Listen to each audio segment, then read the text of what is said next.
Welcome to Miss Scarlett. Subscribe and don't miss out on Patreon. Have fun! The October wind carried a chilly reminder of the approaching winter, yet a young man stepped inside a quaint boutique, seeking a costume that would transport him to a different era. Vintage Wardrobe, a journey through time, boasted a faded sign, swaying in the breeze. He gazed at the window display, where medieval gowns and Victorian suits hinted at the treasures within. Nervous anticipation pooled in his stomach as he pushed open the door, the jingle of bells echoing in the stillness. Warm scents of lavender and cedarwood enveloped him, a sharp contrast to the crisp air outside. Elaborate mannequins, adorned in Baroque gowns, greeted him, and he found himself navigating through aisles of silk and satin. "One moment, please." A faint voice, faint at first, drifted from the back room, followed by the soft shuffling of feet. He waited, his heart beating faster as each passing second heightened the anticipation. Her silver hair was pinned in a neat bun, and despite her advanced age, she moved with surprising energy. "You must be here for a pickup," she said, glancing at a clipboard. "Let me see. Zachary Morgan?" "Yes, that's me," he confirmed, pushing his hands into the pockets of his jeans. "I ordered a night costume for the Renaissance Fair next weekend." The shop owner's eyes twinkled. "Ah, yes. I remember now. I have your order ready in the back. Wait right here." She disappeared behind the beaded curtain once more. Zachary surveyed the shop while waiting, admiring a particularly impressive suit of armor in the corner. His thoughts drifted to the upcoming fair, his first time attending. A colleague from the architecture firm where he worked had convinced him to join the medieval enthusiasts group. "Here we are." The shop owner's voice broke through his thoughts as she emerged, carrying a large garment bag. "I'm particularly proud of this piece. The embroidery took me ages, but I think you'll find it was worth the wait." Zachary reached for his wallet. "How much do I owe you?" "All paid for in advance, dear. Would you like to try it on? I can make last-minute adjustments if needed." "That's okay. I'm sure it's perfect," Zachary replied, taking the garment bag. It was heavier than he expected. "Thank you for your hard work." "My pleasure! You'll make a stunning impression at the fair. The color will complement your brown hair beautifully." Zachary nodded politely, wondering why the color would matter for a knight's costume, which he'd assumed would be mostly metallic or leather tones. Still, he didn't want to question an expert. The drive home to his modest apartment took 20 minutes. Once inside, he hung the garment bag on his bedroom door, curiosity mounting. He unzipped it slowly, expecting to see the night costume he'd ordered, perhaps chainmail, a tunic, and a helmet. Instead, a cascade of rich purple fabric with gold embroidery slipped into view. His brow furrowed in confusion as he fully opened the bag to reveal an ornate velvet and satin gown with a matching hennin headdress and delicate slippers. "This has to be a mistake," he muttered, checking the tag attached to the hanger. Sure enough, it read Zachary Morgan in neat handwriting. He pulled out his phone to call the shop, then glanced at the time. 5:58 p.m. The shop closed at 6 o'clock. By the time he could drive back, the owner would be gone. He'd have to wait until tomorrow. Carefully, he removed the gown from the bag, holding it against himself. The craftsmanship was undeniable. Intricate gold embroidery adorned the bodice and sleeves, while the purple velvet caught the light with a rich shimmer. The shop owner had clearly poured countless hours into creating this masterpiece. The thought of telling her she'd made a mistake, after she'd seemed so proud of her work, made his stomach twist. She was elderly, ran the shop alone, and had been nothing but kind. Zachary gently laid the gown across his bed, his fingers trailing over the soft fabric. The matching hennin headdress was equally impressive, with a gossamer veil attached to its pointed top. The slippers, though simple in design, were made of the same purple fabric with gold accents. "Just one night," he murmured to himself. "I'll return it tomorrow and explain the mix-up."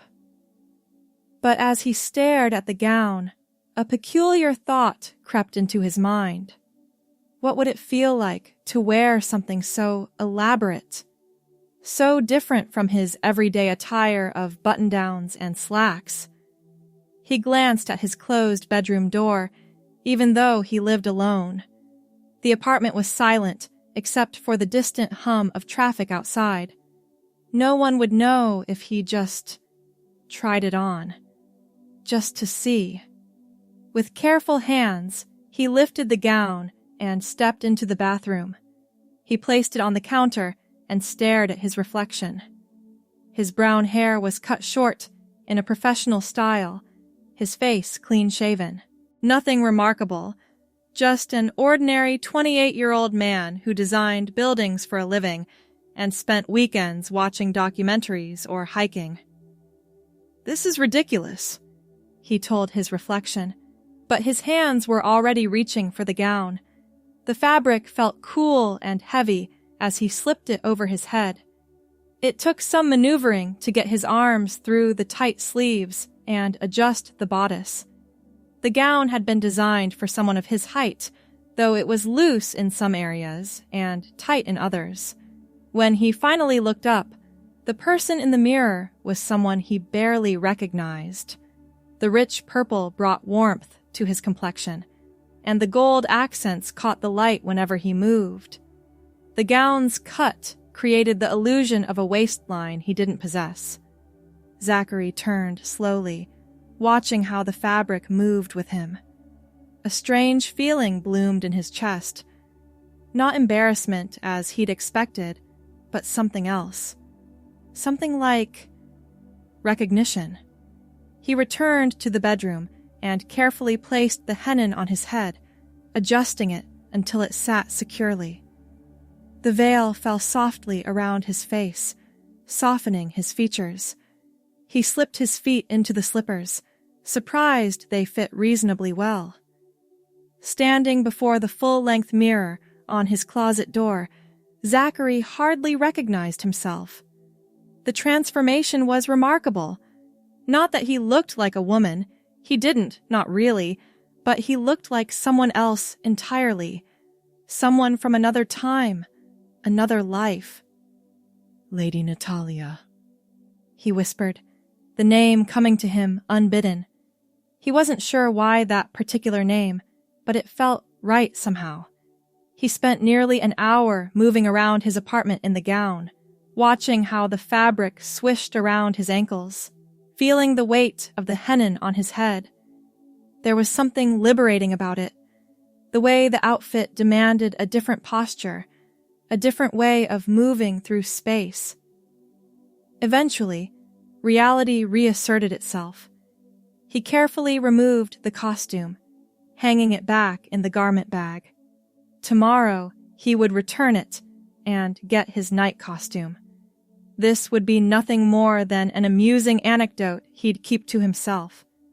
But that night, as he lay in bed, the image of Lady Natalia kept returning to his thoughts. Morning arrived with a decision already formed in Zachary's mind. He called in sick to work, something he rarely did, and spent the day researching Renaissance fair etiquette and costumes. By the time the shop opened at 10 a.m., he had convinced himself that going to the fair as Lady Natalia might actually be fun, a more interesting story than being just another night in the crowd. The shop owner greeted him with a smile when he entered. "Zachary, how does the gown fit? Magnificent, isn't it?" He took a deep breath. "About that, I think there might have been a mix-up. I ordered a night costume." Her face fell immediately. "Oh dear, let me check my records." She shuffled through some papers behind the counter. "You're right. It says here, night costume. I must have confused your order with another. I'm terribly sorry." "Actually," Zachary said, surprising himself, "I was wondering if I could keep the gown instead. It's really beautiful, and I'd hate for your hard work to go to waste." Her eyes widened. "Really? But what about the fair?" "I'll still go, just as someone else." He smiled, a hint of nervousness in his expression. "The gown fits well enough, and with a few adjustments, it could be perfect." The shop owner studied him for a moment, then nodded slowly. "I see. Well, in that case, let me help you with those adjustments. And perhaps—" She hesitated. "Perhaps you might need a few additional items to complete the look." By the time Zachary left the shop 2 hours later, he had not only a perfectly fitted gown, but also a beginner's makeup kit, padding for the chest and hips, and advice on how to move, sit, and speak as a noblewoman of the Renaissance period. The shop owner, who introduced herself as Eleanor, had been surprisingly supportive, treating the situation with the same professional attitude she would apply to any customer. "Remember," she had said as he was leaving, "the fair is about stepping into another life for a day. Everyone there is playing a part. Yours is just a bit more transformative than most." The week leading up to the fair passed in a blur of practice. Zachary spent evenings learning to apply makeup using tutorials online, practicing walking in the gown, and even modifying his voice to a softer pitch. He created a backstory for Lady Natalia, a noblewoman from a small but wealthy province, visiting the kingdom for the first time. When the day of the fair finally arrived, Zachary woke early, stomach fluttering with nerves. He showered, shaved closely, and began the transformation process. First the padding, then the gown. He applied makeup carefully, following Eleanor's instructions. A touch of color on the lips, subtle enhancement around the eyes, contouring to soften his jawline. The hennin was the final touch, the veil offering a bit of security by partially obscuring his face. Looking in the mirror, he saw Lady Natalia staring back, still recognizably him, but also someone entirely new. The Renaissance Fair was held in a large park on the outskirts of the city. Zachary parked his car and sat for a moment, hands gripping the steering wheel. This was his last chance to back out, to go home and forget this strange impulse. Instead, he took a deep breath, gathered the skirts of his purple gown, and stepped out of the car. Walking across the parking lot was the first test. A few people glanced his way, but most were focused on their own costumes and excitement. At the entrance, the ticket taker, dressed as a jester, bowed low. "My lady, welcome to the kingdom. May your visit be filled with merriment and wonder." Zachary dipped into a curtsy as Eleanor had taught him. "Many thanks, good sir. I am most eager to experience your famed festivities." The jester winked and waved him through. Just like that, Zachary Morgan disappeared, and Lady Natalia entered the fair. The first hour was nerve-wracking. Zachary kept expecting someone to point and laugh, to expose him as an imposter. Instead, fairgoers treated her with the deference accorded to nobility in their shared fantasy. Men bowed, women curtsied, children gazed in wonder at the elaborate purple and gold gown. "My lady, might I interest you in a token of remembrance?" called a merchant from his stall of handcrafted jewelry. "Your gown is exquisite," exclaimed a woman dressed as a tavern keeper. "The royal court must be abuzz with envy." Each interaction built Zachary's confidence, By midday, he had fully embraced the role, accepting compliments with gracious nods, speaking in the slightly affected manner of Renaissance nobility, and even playfully chiding a knight who failed to bow properly. My lord, surely you recognize nobility when you see it, he teased, tapping the knight's armor with a fan he'd purchased from a vendor. The knight played along, dropping to one knee. Forgive me, my lady. The sun's glare on your finery momentarily blinded me to your status. They both laughed, and the knight offered his arm. May I escort you to the jousting tournament? The realm's finest warriors will be competing. Zachary, no, Natalia, accepted with a regal nod. Lead on, brave knight. I am curious to see if your realm's warriors measure up to those of my homeland. The day unfolded like a dream. Natalia watched jousting, applauded for musicians, sampled medieval-inspired treats, and even participated in a maypole dance. People remembered her, the lady in purple and gold, and sought her out for conversation or to include her in activities. As the sun began to set, casting golden light across the fairgrounds, Natalia found herself at a long table in the feast hall, surrounded by new friends who knew her only as the witty, graceful noblewoman from a distant province. To Lady Natalia, toasted a man dressed as a monk, raising his goblet. May your first visit to our humble fair not be your last. Cheers erupted around the table. Natalia raised her own goblet, heartful in a way Zachary's rarely was. Your kindness has made this day unforgettable, she replied, voice steady and confident. Later, as she walked back to the parking lot, a woman in an elaborate green gown hurried to catch up with her. Lady Natalia, I meant to ask, will you be attending the Winter Festival in December? A group of us regulars meet monthly to plan costumes and characters. Natalia hesitated only briefly. I would be delighted. How might I contact you? They exchanged information, Natalia giving her real phone number, but only her first name. As the woman walked away, Zachary realized something profound had shifted. The day was ending, but Natalia didn't have to disappear completely. The drive home was quiet, filled with reflection.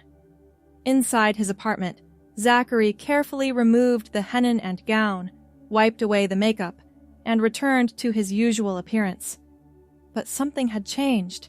He felt as though he'd discovered a room in his house he never knew existed, a space filled with possibilities. The following days passed normally on the surface. Zachary returned to work, attended meetings, designed buildings, but his evenings changed.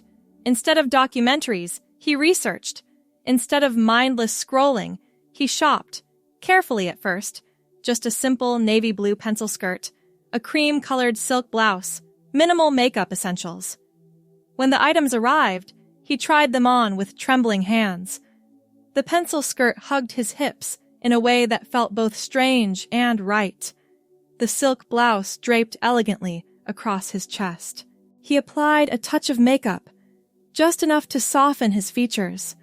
Looking in the mirror, he saw neither Zachary nor the elaborate Lady Natalia, but someone in between.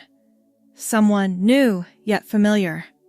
The monthly meeting with the Renaissance Fair group arrived faster than expected. Zachary spent hours preparing, opting for a simpler gown this time. Forest green velvet with silver accents, his brown hair styled to look longer and more feminine beneath a simpler headdress. The meeting was held in the community room of a local library. Walking through the door as Natalia felt like coming home, the group welcomed her warmly, incorporating her into their planning sessions, valuing her input on costume design and character development. Natalia, you have such an eye for detail, remarked the woman in the green gown. Maria, he now knew. Were you in theater before joining us? Not formally, Natalia replied, smoothing her green velvet skirt. But I've always appreciated the transformative power of clothing and presentation. As autumn deepened into winter, Natalia became a regular presence in Zachary's life. Weekend outings to museums, bookstores, even casual coffee with the Renaissance group. He developed a careful routine, changing at home, driving to locations where no one knew Zachary, spending the day as Natalia, then returning to his apartment to transform back. But the boundaries began to blur. Natalia's wardrobe expanded, pencil skirts in charcoal and burgundy, blouses in various jewel tones, a black cocktail dress for an upscale dinner with the group. Her makeup skills improved. She learned to style her brown hair in ways that softened her face and emphasized her femininity. More significantly, Natalia stopped feeling like a costume. Increasingly, it was Zachary who felt like the performance, the careful construction maintained for coworkers and old friends. The winter festival arrived with a flurry of excitement. Natalia wore an ice blue gown with silver embroidery that sparkled like frost in the winter sun. Her confidence had grown. She no longer feared being discovered or ridiculed. The day passed in a whirl of laughter, mulled wine, and medieval pageantry. As the festival wound down, Maria linked arms with her. "A few of us are going for dinner afterward at Marcel's. Will you join us?"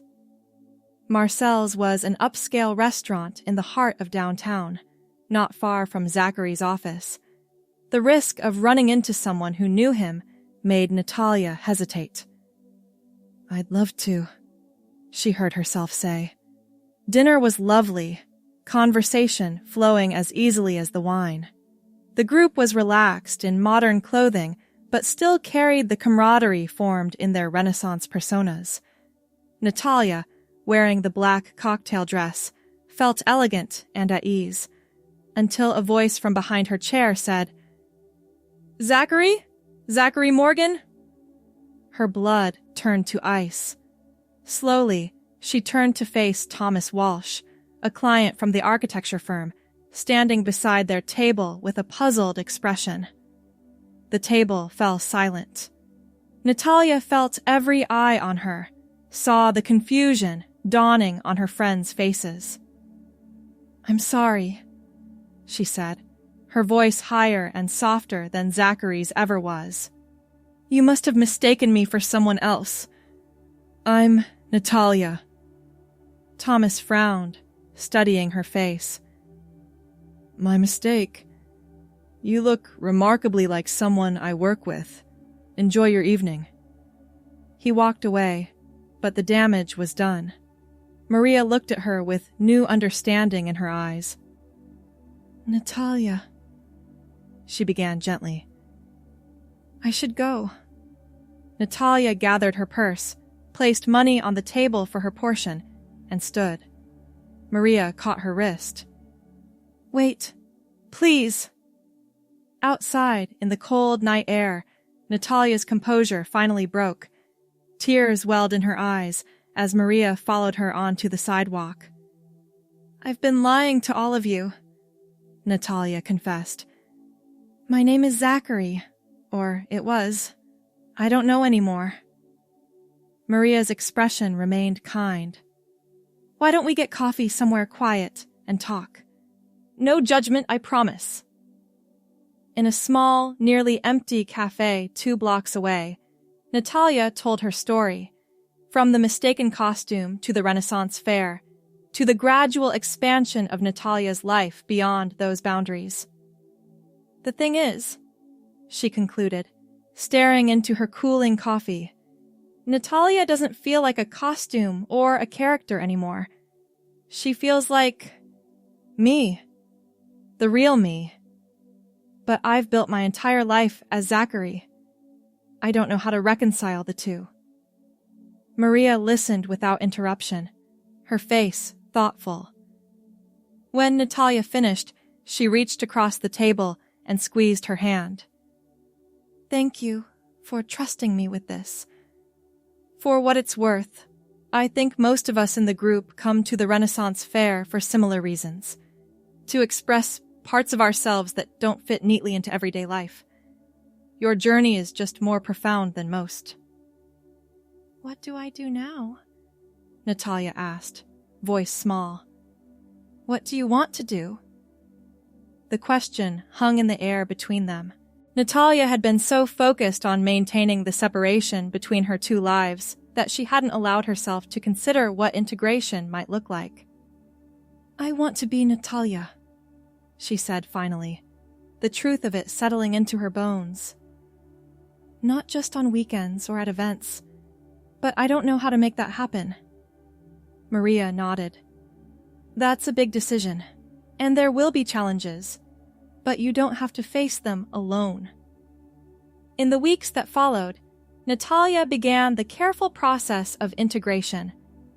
First, she sought professional guidance, a therapist specializing in gender identity who helped her navigate her feelings and options. Then came legal research, understanding what steps would be needed to align her documentation with her identity.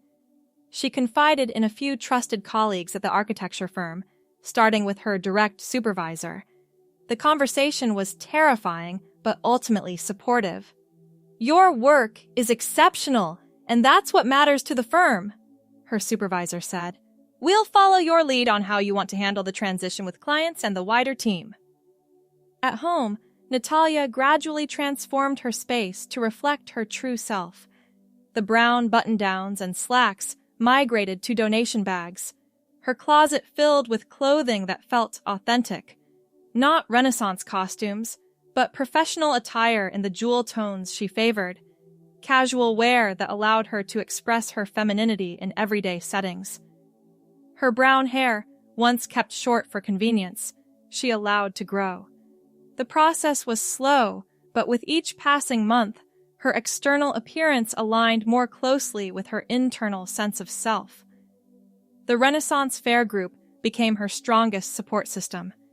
They had known Natalia first, and to them, the revelation that she had once presented as Zachary was secondary to the person they had come to care for. They celebrated her milestones, offered shoulders during setbacks, and included her in their lives beyond the fairgrounds. 1 year after the mix-up at the costume shop, Natalia stood before her mirror, dressed in a deep purple blouse, an echo of that first gown, and a black pencil skirt. Her brown hair, now touching her shoulders, framed a face that looked far more natural to her than Zachary's ever had. She was preparing for a meeting with Eleanor, the shop owner whose mistake had set everything in motion. They had stayed in touch, with Eleanor becoming something of a mentor as Natalia navigated her transition. The bell above the shop door jingled just as it had that first day. Eleanor looked up from her sewing, a smile spreading across her face. Natalia! Right on time. Come in. I have something special to show you. The shop was unchanged. Mannequins in period costumes, racks of garments from bygone eras, the smell of fabric starch and lavender in the air. But Natalia's perception of it had transformed entirely. Eleanor led her to a workstation where a gown was taking shape on a dress form. The fabric was deep purple velvet, similar to the first gown, but with a more modern cut, suitable for a gala or formal dinner rather than a Renaissance fair. I thought you might like something that honors where your journey began, but reflects who you are now, Eleanor explained, running a hand over the fabric. What do you think? Natalia touched the velvet reverently. It's perfect, she whispered. I've been thinking, Eleanor said, settling onto a stool. About that day you came to pick up your order. Some might call the mix-up a mistake, but I've never believed in coincidences. The universe has its ways of nudging us toward authenticity. Do you think you knew? Natalia asked. Even then? Eleanor's eyes twinkled. I knew there was something special about you, something waiting to emerge. The gown was just a catalyst. They spent the afternoon discussing the design details for the new dress, which Natalia would wear to the architecture firm's annual gala, her first major professional event presenting fully as herself. As evening approached, Natalia prepared to leave. Thank you, Eleanor. Not just for the dress, but for everything. If you hadn't mixed up that order, you would have found your way eventually, Eleanor said firmly. Perhaps by a different path, but truth has a way of surfacing. Outside, the sunset painted the sky in shades of pink and gold. Natalia walked confidently down the street, her heels clicking rhythmically on the pavement. A year ago, she had driven away from this shop consumed with confusion and secret excitement.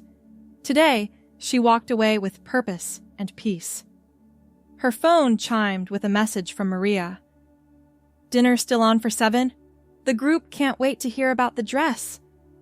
Natalia smiled, typing a quick confirmation. Her life wasn't perfect.